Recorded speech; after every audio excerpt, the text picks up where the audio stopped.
Hello everyone, I really hope कि आप सब ठीक है, हेल्दी है अपने अपने घरों में और अपना और अपने फैमिली मेम्बर्स का ख्याल रख रहे हैं। तो I wanted to talk today about sleep, नींद के बारे में। नींद क्या है और क्यों ज़रूरी है ये तो सभी को पता है, बट नींद के कुछ प्रॉब्लम्स होते हैं जिसे हम लोग स्लीप डिसऑर्डर्स कहते हैं। वो काफ़ी सारे होते हैं, बट आज हम सबसे ज़्यादा इम्पॉर्टेंट टॉपिक देखने वाले हैं, वो है स्नोरिंग। स्नोरिंग क्या है? स्नोरिंग मतलब खराटे आना। अभी खराटे आना घर में सभी को ये बहुत कॉमन है। लाइक कोई ना कोई इंसान होता है घर में जिसको बहुत ज़्यादा खराटे आते हैं और उन खराटों की वजह से अपनी स्लीप या फिर बहुत सारे लोगों की स्लीप काफ़ी डिस्टर्ब होती है। पर एक टाइम ऐसा आता है कि यू गेट यूज्ड टू वो सारी स्लीप्स, वो सारे खराटों में। सो खराटे क्यों आते हैं? देखिए, हमारा सबसे इम्पॉर्टेंट फंक्शन है बॉडी का, वो है ब्रीदिंग। सो जब ब्रीदिंग होता है तो दो वेज रहते हैं, एक होता है नाक, एक होता है मुंह। तो यूजुअली जब स्नोरिंग रहती है तो हम लोग जब सोते हैं तो ऑफ कोर्स ब्रीदिंग सबसे इम्पॉर्टेंट जो है वो चलती रहती है बॉडी में, जो नाक से रहती है और मुंह से रहती है।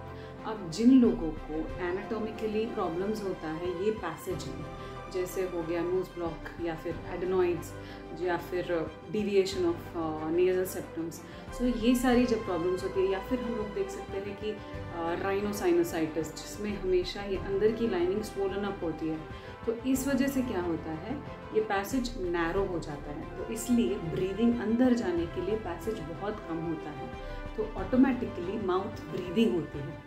तो माउथ ब्रीदिंग जब होती है तो नाक बंद होने की वजह से छोटा एयरवे रहता है, तो छोटी चीज़ों से, जैसे हम लोग देखते हैं कि कोई भी हम लोग ट्यूब है, ट्यूब में से अगर उसको स्क्वीज़ करके हम उससे बात करेंगे तो हमारी चिल्लाने जैसी आवाज़ आती है, राइट? तो इसी की वजह से ये नैरो होने की वजह से यहाँ से आवाज़ आता है, क्योंकि बॉडी को कोशिश करनी पड़ती है ब्रीदिंग अंदर तक पहुँचाने के लिए। दूसरा रहता है, अगर हम बहुत ज़्यादा जब डीप स्लीप में जाते हैं तो ये पैसेज में जितने भी मसल्स होते हैं वो रिलैक्स हो जाते हैं। रिलैक्स होने के कारण वो स्टिफनेस चली जाती है और वो मसल्स रिलैक्स होने की वजह से और भी ज़्यादा नैरोइंग हो जाती है ये वाली पैसेज में।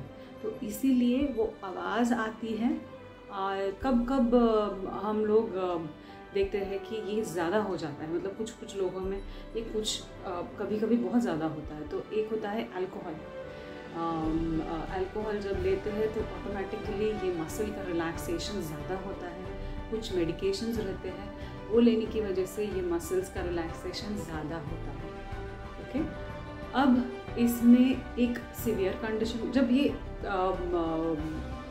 माइल्ड टू मॉडरेट होता है तो इतना इफेक्ट नहीं करता है, बट कुछ पेशेंट्स होते हैं जिनको ये स्नोरिंग इतनी ज़्यादा हैवी होती है, आप पोजीशन भी चेंज करो फिर भी ये जाती नहीं है। तो हमें कब ध्यान रखना चाहिए कि इसे मेडिकली कंसल्ट करके ट्रीटमेंट शुरू करना है।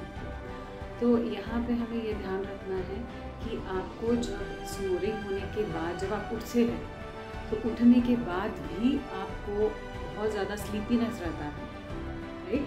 आपको बहुत ज़्यादा स्लीपीनेस रहता है या फिर नींद बहुत ज़्यादा डिस्टर्ब होती है, क्योंकि जब हमें ब्रीदिंग नहीं आती है, जब ये नैरो ब्लॉकेज की वजह से हमें ब्रीदिंग ठीक से नहीं आती है, तो ऑटोमेटिकली हमारा ब्रीदिंग करने के बाद जो ऑक्सीजन लेवल है जो ब्रेन तक पहुंचना चाहिए वो पहुंचता नहीं है, और बिकॉज ऑफ दैट ऐसे लोग बहुत ज़्यादा डर के उठते हैं क्योंकि ब्रीदिंग एकदम से रुक जाती है। सो ये जब शुरू होता है तो हमें मेडिकल कंसल्टेशन लेना चाहिए, इसका ट्रीटमेंट लेना चाहिए, ठीक है? तो इसको स्लीप एपनिया बोलते हैं। तो हम लोग ने आज देखा वो माइल्ड टू मॉडरेट था, बट स्लीप एपनिया ये एक डिफरेंट लेवल का टॉपिक है। और आपने सुना भी होगा कि sleep apnoea is very very serious condition. यहाँ पे stroke, cardiac episodes, cardiac arrest होने के बहुत चांसेस होते हैं। तो यहाँ ये लेवल तक पेशेंट ने नहीं पहुँचना चाहिए। माइल्ड जब तक होता है तभी हमें इस चीज़ का ध्यान रखना ज़रूरी है। तो ये थी जानकारी स्नोरिंग और हमारा जो नींद में ब्रीदिंग पैटर्न कैसा रहता है, इसके बारे में। देखिए, मैंने बहुत ज़्यादा डिटेल में जाने की कोशिश नहीं की है, but I wanted to make a video very concise, जो कि नॉन मेडिकल लोगों के लिए भी आसान हो समझने के लिए, ताकि कॉन्सेप्ट्स ज़्यादा क्लियर हो जाए। सो होम्योपैथी में काफ़ी अच्छी अच्छी मेडिसिन्स भी हैं, जो ऑफकोर्स माइल्ड टू मॉडरेट तक काफ़ी अच्छा काम करती है। सो वो लिखेंगे हम लोग यहाँ पे वीडियो में। एंड बट अपने मन से कभी भी दवाई मत लीजिए। डेफिनेटली कंसल्टेशन बहुत ज़रूरी है, आपको चाहे कोई भी मेडिकल कंडीशन हो, ठीक है। तो कोई हेल्थ क्वेरीज है तो do get in touch with me, drop in your emails, health inquiries to me. I'll be happy to respond to you. Take care, be healthy, stay safe, stay home.